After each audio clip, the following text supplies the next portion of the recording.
नमस्कार दोस्तों, infinite Shiva channel में एक बार फिर से आप सबका स्वागत है। तो जैसा कि हम सब जानते हैं कि अब नवरात्रि आ चुकी है और आज आपको मैं इस वीडियो में एक ऐसी साधना के बारे में बताना चाहूँगा जिसको करके आप नवरात्रि में अपने किसी भी लक्ष्य को प्राप्त कर सकते हैं। यदि आप इस नवरात्रि में इस साधना को करते हैं तो आप अपने जीवन के किसी भी लक्ष्य को, कोई भी वस्तु को प्राप्त कर सकते हैं। जो भी आपकी इच्छा है वो इस विधि के द्वारा पूरी हो सकती है। ये एक ऐसी साधना है जिसको करके बहुत सारे साधकों ने अपने लक्ष्यों को प्राप्त किया है, क्योंकि ये विधि ही इतनी कारगर है कि जो भी साधक इसको करता है वो अपने लक्ष्य को अवश्य पाता है। अब आपका ज़्यादा समय ना लेते हुए मैं सीधे आपको बताना चाहूँगा कि वो साधना कौन सी है। तो मैं आप सबको बताना चाहता हूँ कि ये साधना है हनुमान जी की। जी हाँ, नवरात्रि का मतलब ये नहीं होता कि आप केवल शक्ति साधना ही कर सकते हैं या केवल माँ की ही साधना कर सकते हैं। इस समय पर सारी शक्तियाँ अपने पीक पर होती हैं, अपने चरम पर होती हैं, जिस वजह से आप जिसकी भी साधना करते हैं उसका फल आपको उतना ही मिलता है। और इस समय में यदि आप हनुमान जी की इस साधना की विधि को करेंगे तो आपको इतना डबल असर देखने को मिलेगा जितना शायद एक नॉर्मल समय पर ना मिले। परंतु यदि आप इस समय इन 9 दिनों, इन 10 दिनों में इसको ये करते हैं, इस विधि को आप करेंगे जो मैं आपको बताऊंगा, तो आपको इसका फल डबल होकर दिखेगा। तो अब मैं जल्दी से इस विधि के बारे में आपको बता देता हूँ। तो आपको करना ये है कि डेली आपको जो भी अपनी पूजा पाठ वगैरह करते हैं दुर्गा जी की, वो करने के पश्चात आपको अलग से फिर बैठना है हनुमान जी की साधना के लिए। और इसमें आपको सबसे पहले हनुमान चालीसा अपने पास रख लेनी है और उसके पश्चात सबसे पहले आपको राम स्तुति करना है। और राम स्तुति आप शुरू में भी करेंगे और आखिरी में भी करेंगे। तो सबसे पहले आप राम स्तुति करेंगे और उसके पश्चात आप 4 बार हनुमान चालीसा पढ़ेंगे। और जब आप हनुमान चालीसा पढ़ते हैं, जैसे आपने एक बार हनुमान चालीसा पढ़ी, उसके पश्चात एक लौंग आपको वहाँ हनुमान जी के पास रख देनी है। फिर दूसरी बार जब आप हनुमान चालीसा पढ़ेंगे तो आपको दूसरी लौंग वहाँ पर रख देनी है। इसी तरीके से 4 बार हनुमान चालीसा पढ़ के आपको 4 लौंग वहाँ पर रख देनी है। और उसके पश्चात फिर से आपको राम स्तुति करनी है और फिर वो पाठ को रख देना है।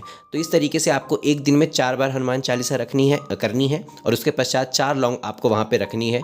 तो ऐसे करते करते आपको हर दिन ये करना है। तो कुल मिलाकर आपको 10 दिन तक ये लगातार करना है और हर दिन आपको ऐसे ही पहले राम स्तुति करनी है, फिर 4 बार हनुमान चालीसा पढ़ना है और उसमें एक एक लौंग आपको रखती चली जानी है। तो 10 दिन तक यदि आप करेंगे तो आपकी टोटल 40 लौंग हो जाएंगी। तो इस प्रकार आपको इस साधना को करना है। अब आप ये सोचेंगे कि 4 बार हनुमान चालीसा करने का क्या महत्व है। तो मैं आपको बता दूं कि 4 नंबर राहु का होता है और जो राहु होता है वो हमारी कुंडलियों में हमारी राशि के हिसाब से हमें फल देता है।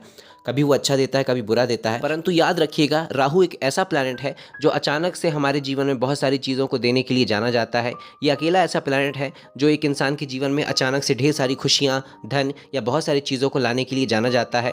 परंतु ये डिपेंड करता है कि ये अच्छी दशा में या बुरे दशा में। परंतु यदि हम जब हनुमान जी की साधना करते हैं और हनुमान जी की साधना के अंतर्गत यदि हम राहु के नंबर का इस्तेमाल करते हैं तो ये राहु केवल और केवल हमें अच्छे परिणाम ही देता है। ये बिल्कुल भी बुरे परिणाम नहीं देता, क्योंकि हनुमान जी के सामने किसी भी ग्रह, किसी भी प्लैनेट की कोई मर्जी नहीं चलती, चाहे वो राहु हो, केतु हो या फिर शनि हो। हर प्लैनेट बहुत ही अच्छे परिणाम देते हैं। इसलिए हम हनुमान चालीसा का पाठ केवल 4 बार ही करेंगे और हर दिन करेंगे और हर बार एक एक लौंग चढ़ाते जाएंगे। आखिरी दिन आपको किस प्रकार हवन करना है तो मैं आपको बता देता हूँ।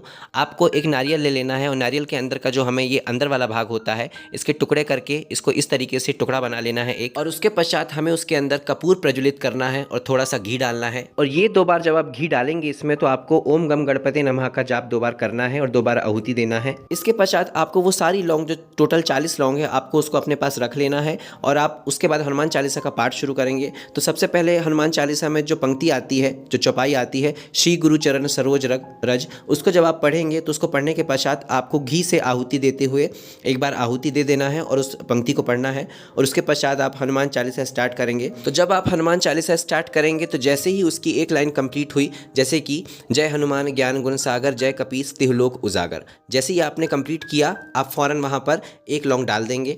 इसी तरीके से आपकी जैसी दूसरी लाइन कंप्लीट होगी आप दूसरी लौंग डाल देंगे। इसी तरीके से आपके जैसे ही 40 पूरी पंक्तियाँ कंप्लीट हो जाएंगी, आपकी 40 लौंग पूरी खत्म हो जाएगी। और उसके पश्चात जो अंतिम में पंक्ति आती है, पवन तनय संकट हरन मंगल मूर्ति रूप, इसको भी करने के बाद आपको एक घी की इसमें आहुति डालनी है। तो कुल मिलाकर जो आपकी 40 पंक्तियां हैं उसमें आपको एक एक लौंग डालनी है और आगे पीछे जो पंक्ति आती है शुरुआत में और लास्ट में आपको उसमें घी की आहुति देनी है।